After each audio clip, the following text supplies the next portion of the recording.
नमस्कार। Tales from to friends में आप सभी का फिर से स्वागत है। मेरी फ्रेंड मधु और मैं वर्षा आप सभी का फिर से स्वागत करते हैं। India is because of them, ये जो हमारी सीरीज चल रही है, इस सीरीज के अंतर्गत हमारा ये अगला एपिसोड है। हम भारत के विकास की बात कर रहे हैं और जिन जिन लोगों ने हमारे डेवलपमेंट में बहुत बड़ा कंट्रीब्यूशन करा है उनके बारे में हमने आज तक आपके साथ बात की। आज जो है बहुत ही इम्पोर्टेंट टॉपिक है, क्योंकि जब भी मैडम कोई भी कंट्री के डेवलपमेंट की बात होती है तो उसमें इंडस्ट्रियलाइजेशन का बहुत बड़ा रोल होता है। और हमारा देश जो है उसका जो डेवलपमेंट की बात करेंगे तो हमारे यहाँ जो इंडस्ट्रियलाइजेशन स्टार्ट हुआ उसकी बात करनी बहुत ज़रूरी है। तो इंडस्ट्रियलाइजेशन हमारे देश में कब शुरू हुआ ये तो बताएंगे ही, लेकिन मधु मैडम जो है वो हमारे लिए एक बहुत ही इंटरेस्टिंग इवेंट बोल सकते हैं या एक स्टोरी जो है जिसकी वजह से हम बोल सकते हैं कि हमारे अब देश जो है वो इंडस्ट्रियलाइजेशन पहले कैसे शुरू हुआ और आज हम कहाँ तक जाके पहुँचे हैं, सभी का इसमें कंट्रीब्यूशन है और सभी के बारे में हम बात करेंगे। तो मधु मैडम आप शुरुआत करेंगे। वर्षा मैडम, आपने जैसे बोला कि जो हमारी इंडस्ट्रियलाइजेशन की कहानी है इंडिया की, और बहुत अच्छी है, बहुत अच्छा सफ़र रहा है और आज इंडिया टॉप 5 कंट्रीज में आ रहा है। And thumbs up for us, certainly for that. पर उसके पीछे का स्ट्रगल, उसके पीछे की क्या लोगों ने क्या क्या किया है कि आज हम यहाँ पहुँचे। आज हम शायद ये आज की जनरेशन, हम भी शायद वो बहुत ज़्यादा ग्रांटेड ले लें, पर आई थिंक ये मालूम करना बहुत ज़रूरी है कि इंडिया किस तकलीफ़ों से गया है और आज जो पहुंचा है वो कहाँ पहुंचा है। अगर बहुत लोगों से आप पूछेंगे तो वो हर वक्त इंडिपेंडेंस के बाद में बोलेंगे कि इंडस्ट्रियलाइजेशन स्टार्ट हुआ है, पर हम आपके सामने कुछ थोड़े इवेंट्स या कुछ स्टोरी, आप जो भी बोला, हम पेश करना चाहते हैं। और इससे मालूम होएगा इंडिया की एक और स्टोरी हम आपको बताना चाहिए, and why is India is because of them. तो आज हम बात करेंगे एक ऐसी महान हस्ती की, मदन मोहन मालवीय। उनका क्या कंट्रीब्यूशन था और उनने क्या बताया इसके बारे में। तो इंडियाज इंडस्ट्रियल हेरिटेज के बारे में हम बात करेंगे। इंडिया का इंडस्ट्रियल रेवोल्यूशनाइजेशन जो बोलते हैं, उन लोग का स्टोरी, उनकी जो जर्नी है बोल सकते हैं, वो 1916 में स्टार्ट हुई थी, जब हम ब्रिटिशर्स के अंडर हम इंडिया वाज अ कॉलोनी।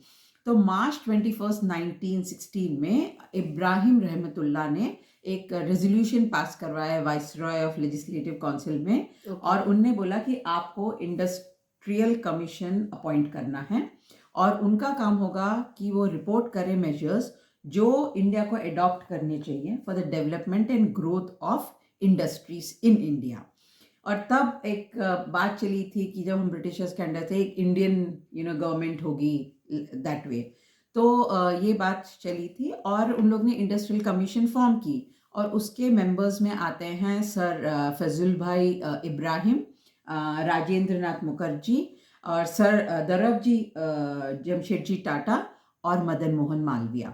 मतलब जमशेदजी टाटा भी था उस टाइम? हाँ, उस टाइम थे, दरबजी जमशेदजी टाटा भी थे। और उन लोगों ने एक 300 पेज की रिपोर्ट बनाई जो उन्हें काउंसिल को पेश करनी थी। और उसमें से 50, तो 300 पेज में से 50 पेज के जो इंडिपेंडेंट नोट मदन मोहन मालवीय ने दिए, जिसके बारे में हम आज बात करेंगे। जब ये रिपोर्ट स्टार्ट की तो ये बहुत ही एक फ्रैंक रिपोर्ट थी और उन लोगों ने एक बहुत कॉन्डेसेंडिंग मैनर, एक बहुत थोड़े आप बोल सकते हैं इंसल्टिंग मैनर बोल सकते हैं, मतलब पेट्रनाइजिंग जो राइट वर्ड है बोलते हैं, उसमें ये पूरी रिपोर्ट लिखी गई थी। और मैं फर्स्ट पैरा में ही उनने बोला कि इंडिया अभी तक ऐसा कंट्री है, ये आप पूरे दुनिया को बताते हैं, आप ऐसा प्रोजेक्ट करते हैं कि इंडिया एक ऐसा कंट्री है जो इंडस्ट्रियलाइजेशन को एम्ब्रेस नहीं करता, हम इंडस्ट्रियलाइजेशन के हित में नहीं हैं और इंडियंस इनकेपेबल हैं। ऐसा कौन बोल रहे थे? ये ब्रिटिशर्स। अच्छा, हम कॉलोनाइज थे ना टाइम। हाँ, तो कि हम लोग इनकेपेबल हैं इसके लिए और हमारे पास, इंडियंस के पास कोई पोटेंशियल नहीं है, ऐसा दर्शाया जाता था हमारे बारे में। अच्छा। और बोलते थे कि हम लोग एग्रीकल्चर में इतने एनग्रॉस्ड रहना चाहते हैं कि हमें और कुछ शायद करने की इच्छा नहीं है।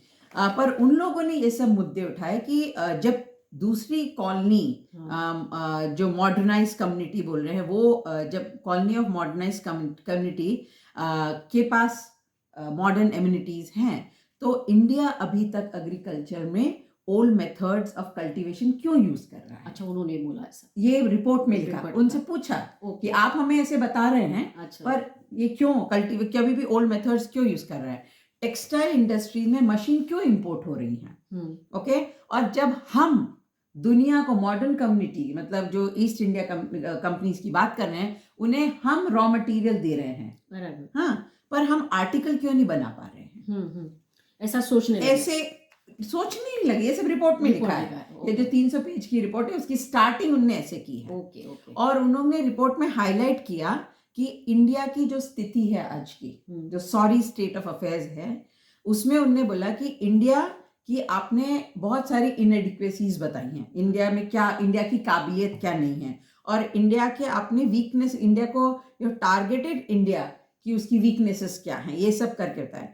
पर ये क्यों है, इंडियंस क्यों वीक है, इंडिया को क्यों आप वीक बोल रहे हैं? बोले जब आप वेजेस पे आता है तो कंपेयर, वही जॉब हो, इंडियंस को आप जब ब्रिटिशर्स से कंपेयर करते हैं तो आप उनको वेजेस कम देते हैं। अच्छा, वो इकोनॉमिक डिस्पैरिटी है। और फिर तो उनने सजेस्ट किया कि मदन मोहन मालवीय ने अभी, हाँ, मदन मोहन, ये रिपोर्ट में आया है। और तो उन लोगों ने ओवरऑल रिपोर्ट में सजेस्ट किया कि आपको पूरा जो ट्रेनिंग मेथड है उसको टोटली रेवोल्यूशनाइज करना पड़ेगा। उन्होंने बोला कि आपको ट्रेनिंग मेथड, जो एग्जिस्टिंग ट्रेनिंग मेथड है उसको टोटली रेवोल्यूशनाइज करना पड़ेगा। ये प्रपोजल दिया और उसका प्राइमरी डिमांड उन्होंने रखा कि आपको डिपार्टमेंट ऑफ इंडस्ट्री एस्टैब्लिश करनी है। अच्छा, हाँ, उस और उनने एक और बात कही कि इंडिया जो था वो एक सिविलाइजेशनल नेशन था।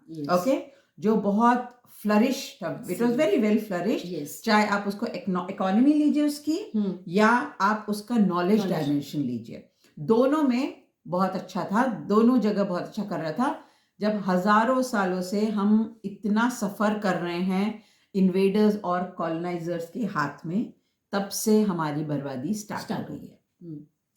अब आता है मदन मोहन मालवीय का नोट, और उसमें उनने जो इंडियन इंडस्ट्रियलाइजेशन कमीशन की ये नोट बनाया, उसमें उनके दो मुद्दे बहुत आगे से आते हैं।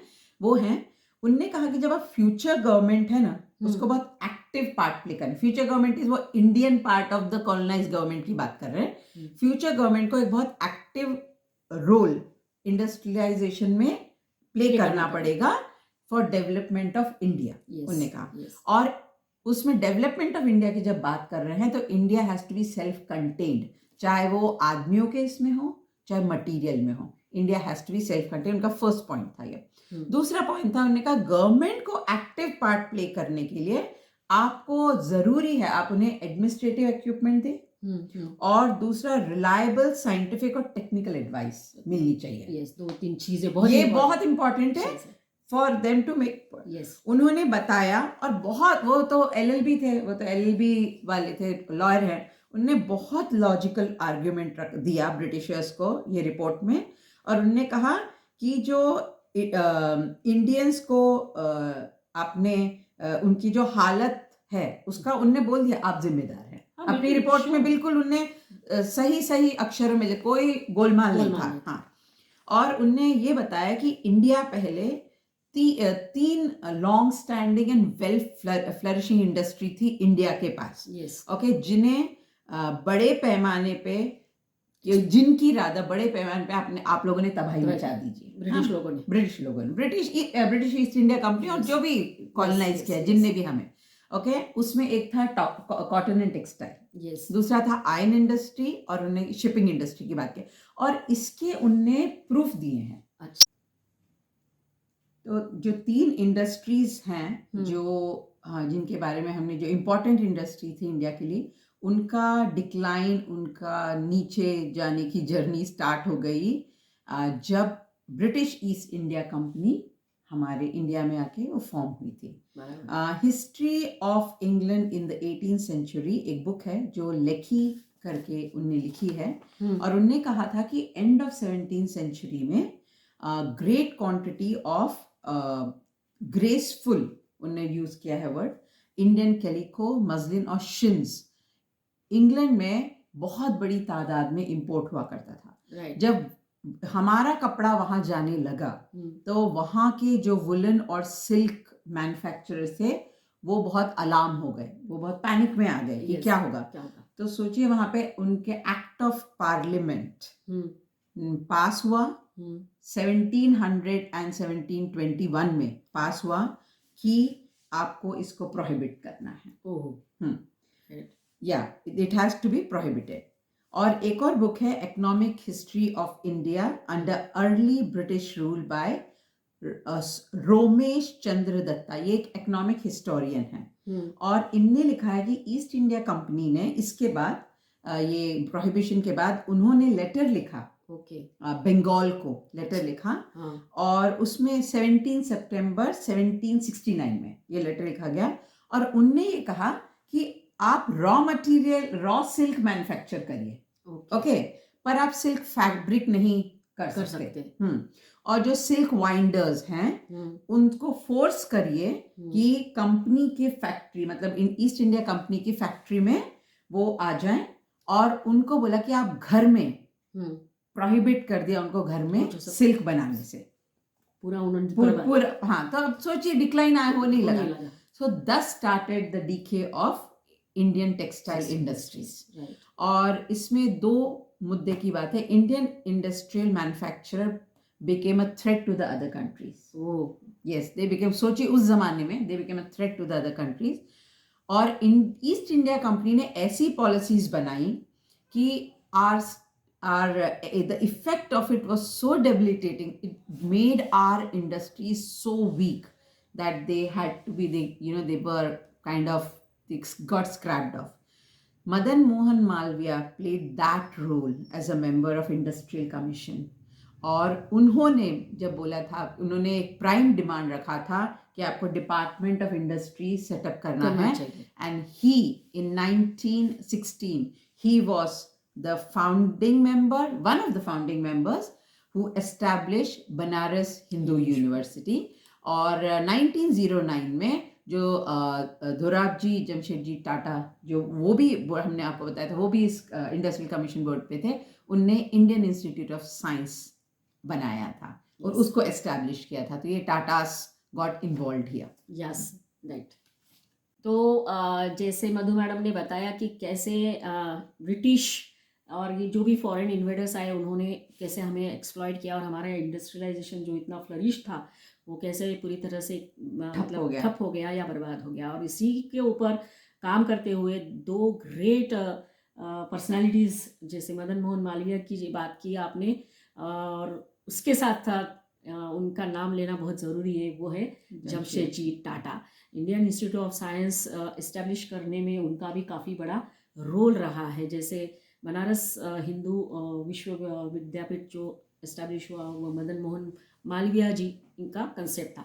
दोनों की थॉट प्रोसेस देखो क्या थी। जब ये बात आप कर रहे हो Indian Institute of sciences establish करने की, तो उसके पीछे देखो उन्होंने क्या कहा था मधु मैडम, बहुत इम्पॉर्टेंट बात है ये कि नो डाउट इंडस्ट्रियलाइजेशन की तो बात हो रही है, लेकिन जमशेदजी टाटा जी ने ये बोला था कि अगर किसी भी देश को आगे बढ़ना है तो उसके जो असहाय और कमज़ोर लोग हैं उनको सहारा देना तो ज़रूरी है, नो डाउट उनको सहारा देना ही पड़ेगा, लेकिन समाज के सर्वोत्तम और प्रतिभाशाली जो लोग हैं ओके, उन लोगों को ऊंचा उठाना पड़ेगा। मतलब उनको आपको बहुत सारी अपॉर्चुनिटीज़ देनी पड़ेगी, ऊंचा उठाना पड़ेगा और उन्हें ऐसे स्थिति में पहुंचाना पड़ेगा जैसे कि वो देश की महान सेवा करने लायक बन सके। तो ये एक कंसेप्ट था science Indian Institute of science establish करने के पीछे, कि वहाँ बच्चे पढ़े और वो इतना काबिल बने कि अपनी देश की सेवा कर सके, अपने देश को आगे बढ़ा सके। That was the concept behind. Jamshedji Tata जो है वो, उनको हम बोलते हैं कि हमारे भारत की इंडस्ट्रियलाइजेशन के पितामह बोला जाता है, सही है, जनक बोला जाता है उनको। तो बहुत बड़ा कंट्रीब्यूशन है टाटा का और टाटा ग्रुप का। और उन्होंने हमेशा एक बात अपने मन में रखी थी कि देश को आगे बढ़ाना है, और उसीलिए इंडस्ट्रियलाइजेशन उनके जो है कंसेप्ट जो थे और उनको उन्होंने आगे बढ़ाया along with this Indian Institute of science के साथ। तो हम आज के एपिसोड में आपको इतना ही बता पाएंगे कि इंडस्ट्रियलाइजेशन हमारे देश में काफ़ी साल पहले हजार था, जो ब्रिटिश लोगों ने बर्बाद किया, तबाही मचा दी थी उसने, यस। और फिर बाद में इंडिपेंडेंस के बाद, आज़ादी के बाद, जो हम पितामह की बात कर रहे हैं इंडस्ट्रियलाइजेशन के बारे में, तो टाटा जो है, जमशेदजी टाटा जी, इनका रोल है। और उन्होंने जो सपना देखा था, जो विजन था, उसके ऊपर बाद में सब जो उनके बाद में आए, उन्होंने भी काफ़ी सारा काम किया। उनके बारे में हम आपके साथ नेक्स्ट एपिसोड में बात करेंगे, क्योंकि इंडिया का इंडस्ट्रियलाइजेशन जब बात करेंगे तो उनकी बात करना ज़रूरी है। उनके बिना हमारा इंडस्ट्रियलाइजेशन हो ही नहीं सकता। तो अगले एपिसोड में हम आपको फिर से एक बार इंडस्ट्रियलाइजेशन के बारे में ही बात करते हुए लेकर आएंगे। तब तक के लिए आपको हम धन्यवाद देना चाहेंगे। आज का ये एपिसोड आपको कैसा लगा, इसके बारे में हमें ज़रूर बताइए। अगर अच्छा लगा हो तो लाइक करिए, सब्सक्राइब करिए और कमेंट करना मत भूलिए। धन्यवाद। जय हिंद।